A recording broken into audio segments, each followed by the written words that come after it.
जब आप पीएम के सैलरी के बारे में बात करते हैं तो आपको कई भत्तों, प्रोत्साहनों और बोनस को ध्यान में रखना होगा जो वह अपने वेतन के अलावा हकदार है।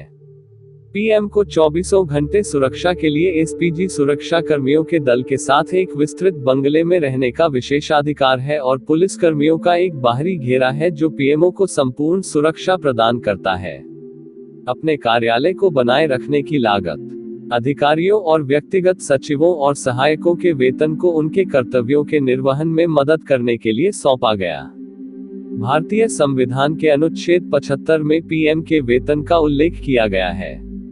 पीएम को 1,60,000 रुपए प्रति माह का वेतन मिलता है।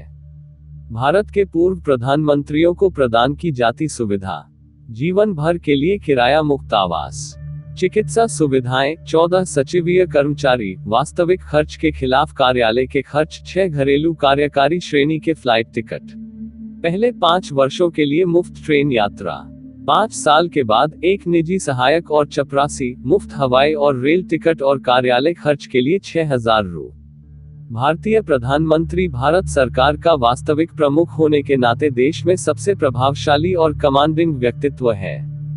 प्रधानमंत्री, जैसा कि भारतीय संविधान में निहित है, भारत के राष्ट्रपति में निहित शक्तियों का प्रयोग करता है, जो राष्ट्र के कानूनी प्रमुख है। पीएम ने उन जिम्मेदारियों और कार्यों को भी वहन किया है जो संविधान ने राष्ट्रपति को दिए हैं। भारत के पीएम भारतीय राष्ट्रपति के एजेंट या प्रतिनिधि के रूप में कार्य करते हैं।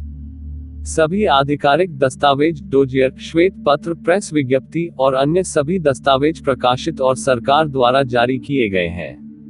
पीएम मंत्रिपरिषद का प्रमुख होता है और भारत सरकार के कार्यकारी विंग का प्रमुख होता है। आम चुनावों के एक दौर के बाद पार्टी का नेता जो लोकसभा में बहुमत की सीट जीतता है, वह आधिकारिक तौर पर राष्ट्रपति द्वारा पीएम के रूप में शपथ ली जाती है। इसके बाद पीएम अलग अलग विभागों के लिए मंत्रियों की नियुक्ति करते हैं और मंत्रियों के पूरे ब्लॉक को मंत्रिपरिषद के रूप में जाना जाता है। इसके बाद वह एक कैबिनेट का गठन करता है जिसमें सरकार, वित्त, रेलवे, रक्षा, गृह, विदेशी मामलों और इसी तरह सरकार के प्रमुख विभागों को रखने वाले मंत्री शामिल होते हैं।